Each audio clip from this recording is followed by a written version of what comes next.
¿Qué tal? ¿Cómo están amigos y amigas de esta comunidad? Como siempre un gusto, como siempre un placer, un día complicado, difícil, polémico en torno precisamente al tema Ayotzinapa, pero comentemos también el resto de la política nuestra de cada día y hablemos de la traición que está más que presente, por supuesto, en esta actividad tan vieja como la humanidad misma. Y partamos de tres escenarios. Por un lado, lo que pasa en Movimiento Ciudadano. Dante Delgado señala que no tienen ningún tipo de acercamiento con el Frente Amplio por México. ¿Por qué razón? Dice, porque se la han pasado ofendiéndolos. Y así es. Yo no sé quién de verdad, quién fue la persona que ideó la estrategia para convencer al Partido Naranja de incorporarse a las filas de este proyecto opositor. Porque se la han pasado diciéndoles de todo, que si están dividiendo el voto, que si son lisonjeros de Andrés Manuel López Obrador, que si son personeros de Morena, que si son enemigos de la democracia. En fin, pues así no convences a nadie, ¿no? De apoyarte. Desde un principio, Dante Delgado, Álvarez Maínez, incluso el propio Samuel García han tenido un discurso duro en contra del PAN y particularmente del PRI, a los que consideran políticos y partidos completamente anquilosados, rebasados. Y para argumentar sus posturas, pues ahí están los resultados que esta alianza ha tenido desde que se fraguó, ¿no? A partir del 2018. Ha sido un verdadero fracaso por donde se le quiera ver, perdiendo entidades importantes como el propio Estado de México y convirtiendo a Morena en el partido dominante a nivel nacional. Sin embargo, dentro del Movimiento Ciudadano se ha comenzado a dar ya pasos hacia la candidatura propia. Enrique Alfaro, quien inició esta historia de traiciones, ¿no? Acercándose a Xochitl Gálvez, buscando una curul, un escaño, pues parece haber vuelto al redil y comienza a apoyar a Samuel García. Samuel García, que cada video que sube a sus redes sociales tiene esta intencionalidad política de ir penetrando en diversos sectores más allá de simples banalidades o superficialidades. Esa es la lección que el propio Samuel García nos dejó durante las elecciones de Nuevo León. Ustedes recuerdan, cuando subían videos, pues todo el mundo tachábamos a este personaje de hueco, de con poco sustento, y sin embargo ganó las elecciones. Sí, yo entiendo perfectamente que hubo imponderables, como por ejemplo el hecho de que Adrián de la Garza, quien fuera procurador, pues estuviera vinculado con el crimen organizado y que se lo sacaran a la luz pública, que Clara Luz, que también que había llegado a encabezar las encuestas, pues también se fue para abajo cuando se va a conocer su relación con Nexium. Pero aún así, Samuel García y particularmente Mariana Rodríguez supieron entender perfectamente al electorado de Nuevo León, supieron vender el producto, supieron colocarlo y supieron aprovechar perfectamente estas posibilidades para crecer en su votación.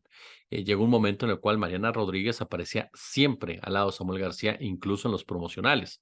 Por lo tanto, se convirtió en la imagen que generaba el voto, sobre todo de la gente joven, de la gente indecisa y de la gente que de una u otra manera se sentía identificada con ella, ya que ella es una influencer que conoce perfectamente cómo despertar el aspiracionismo, la lealtad de sus seguidores, movilizarlos, y todo esto, por supuesto, se puso a disposición de la candidatura del partido, además de mucho, mucho, mucho dinero, millones y millones, porque más allá de Mariana Rodríguez, que insisto es una mujer muy inteligente, no dejemos de lado que detrás de Samuel García hay gente con demasiado dinero vinculada al crimen organizado, empresarios, por supuesto, vinculados a la economía criminal, gente conservadora de derecha. Es algo así como un Vicente Fox, pero del año 2023 para 2024, y sí, con una pareja mucho más, pero mucho más inteligente de lo que pudo haber sido Marta Sagún, y eso siempre juega definitivamente un papel. Ahí la traición viene de Enrique Alfaro, pero ¿hacia dónde? Hacia el PRI. Los dejó colgado a Xochitl Gálvez, con tal de apoyar a Samuel García, con tal de cerrarle el paso al propio Marcelo Ebrard, que lo decíamos en otra ocasión, no lo quieren ahí ni García ni Alfaro. ¿Por qué? Porque Ebrard O es candidato o es el dirigente nacional del partido, pero tomaría control del mismo y por supuesto que estos dos personajes pues no quieren perder ninguna de sus potestades.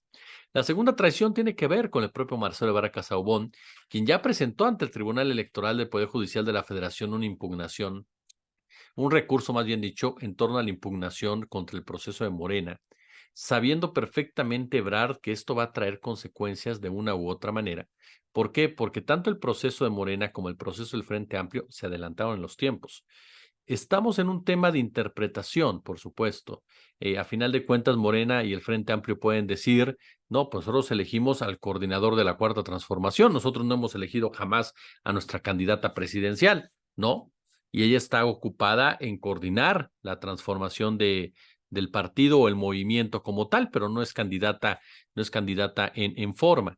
Pero se puede dar que el tribunal, que está lleno de buitres, por cierto, pues lleve a cabo un análisis de fondo en donde quiera bajar el proceso, porque se dan cuenta que es un proceso que de una u otra manera salió mucho mejor que el del Frente Amplio, que quedó en la calle, y al que le conviene más que le bajen a la candidata al Frente Amplio que a Morena.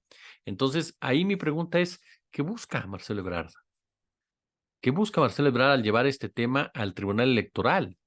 Él sabe que aunque el Tribunal Electoral dictaminara, que se repusiera el proceso de Morena y tumbara la candidatura de Sheinbaum, él sabe que él no tiene posibilidad alguna de ser candidato presidencial ya. Y este tipo de acciones lo alejan completamente de cualquier acuerdo o negociación con la cúpula morenista. Es en serio que Ebrard lo que quiere solamente es demostrar estas irregularidades que sí se presentaron en el proceso de Morena. Es en serio lo que él dice, que quiere de verdad dar una lección de cómo ser ético en Morena y por lo tanto que no repliquen acciones que tarde o temprano van a comprometer el espíritu la esencia de este movimiento, o está buscando un beneficio netamente político personal, pero de manera extremadamente errónea. ¿Por qué? Porque, insisto, si tumba esto de Morena o involucra o bloquea lo que está pasando en Morena, difícilmente va a conseguir algo en Morena. Si se va de Morena, como lo hemos explicado ya en otras ocasiones, Ebrard tiene más posibilidades de sobrevivencia política, sí, siempre y cuando llegara a un partido Movimiento Ciudadano que, como explicábamos hace un momento, no lo está recibiendo con los brazos abiertos, por lo menos no todos los pesos pesados de Movimiento Ciudadano. Entonces, no sé qué esté pasando por la cabeza de Marcelo Ebrard Casaubon, pero esta decisión de presentar dicho recurso ante el tribunal lo ubica para muchos morenistas como un traidor a lo que está sucediendo en el partido y como una persona que no supo perder. Y el tercer punto, pues mi querido Alejandro Moreno, cuando hablamos de traiciones, Alejandro Moreno no puede faltar, y es que el periodista Cédric Raciel, permítame un segundito, déjeme leerle, por supuesto, es Cédric Raciel, que usted lo sabe, periodista con mucha credibilidad del país, usted lo ha escuchado aquí en nuestro canal en varias ocasiones, pues dio a conocer precisamente que esta alianza del PAN con el PRI para las elecciones presidenciales y legislativas del próximo año, pues generó severas resistencias entre la nomenclatura panista, entre los integrantes de la cúpula del blanquiazul. Marco Cortés de plano tuvo que maniobrar de diferentes formas para garantizarles que no van a entregar un cheque en blanco, para garantizarles que Alejandro Moreno va a cumplir su palabra, y es que los panistas se quedaron sumamente molestos porque Alejandro Moreno pues ya había dejado pues ahí colgados de la brocha, como dice el texto del buen Cédric, al PAN y al PRD para irse a negociar con el oficialismo. Digo, Alito siendo Alito, ¿no? Pero bueno, Cortés les aseguró que el acuerdo sería suficientemente claro, estaría blindado, ¿no? Protegiendo completamente al PAN, como para romper las negociaciones si los otros dos partidos no cumplían con una serie de acuerdos. Incluso esta información el PAN no quería que se supiera, no quería que se supiera, peleó durante varios meses para que no fuera pública. Y lo que pasa es que Cortés intentaba convencer a la cúpula panista de que la alianza, rebautizada hoy como Frente Amplio, solo sería posible si el PRI y el Partido de la Revolución Democrática aceptaban las condiciones de acción nacional. Palabras más, dice, estamos haciendo valer que el PAN es la primera fuerza de oposición en México, le estamos haciendo sentir como las reglas mínimas y condiciones necesarias para poder transitar, es lo que dice en esta reunión Marco Cortés, en donde se da a conocer lo que mencionábamos anteriormente, que el PRI iba a elegir a los candidatos de este año en el Estado de México y Coahuila, y que el Partido de Acción Nacional lo haría para el próximo para el próximo año. Cortés defendió con todo este acuerdo, ¿no? Incluso se planteó el candado del veto legislativo, que se traduciría en que si alguno de los partidos de la coalición expresaba su rechazo a alguna postura o iniciativa en el Congreso, ninguno de los otros dos podría manifestarse, ni mucho menos votar a favor de la misma. Es decir, todos votamos igual o nadie vota absolutamente nada. Ahora, en muy particular todo esto, porque a ver, el PAN y el PRI no son tan diferentes como muchas veces queremos ver. El PAN y el PRI desde la década de los 80 van en la misma dirección. Son partidos que responden no a una ideología política, sino a una ideología financiera, que responden al gran capital. Son partidos hechos dentro de lo que es el neoliberalismo. Entonces, en realidad, estamos hablando de que no tiene nada de extraño esta alianza. El tema es que ante poca cobija, pues todos quieren jalar la mayor parte. Y Alejandro Moreno, por supuesto, ve los intereses de sus patrones, de sus jefes, ve los intereses propios y en ese marco, pues busca tener más control, más poder, porque sí, el PAN dice yo soy la primera fuerza de oposición, pero el PRI tiene mayor capacidad de operación en un momento dado, para poderle conseguir votos y demás a Gálvez. Entonces se necesitan los dos, eso es un hecho. Pero el PRI, vaya que da muestras de tambalear esta alianza y ya se viene el PAN y no confía en Alejandro Moreno. Yo no le confiaría absolutamente nada. Es más, si yo estuviera con Alejandro Moreno y se apaga la luz, le garantizo que pongo una lámpara de pilas, porque el tipo no puedes confiar en él, simplemente. Y lo ha demostrado, ¿no? O sea, no es ninguna sorpresa lo que estoy diciendo. Entonces, pero aparte, aquí hay un dato que vale la pena comentar, y es que Alejandro Moreno, en la peor semana de Xóchitl Gálvez, y lo decíamos hace unos días, eh, pues se mostró muy cercano a Beatriz Paredes.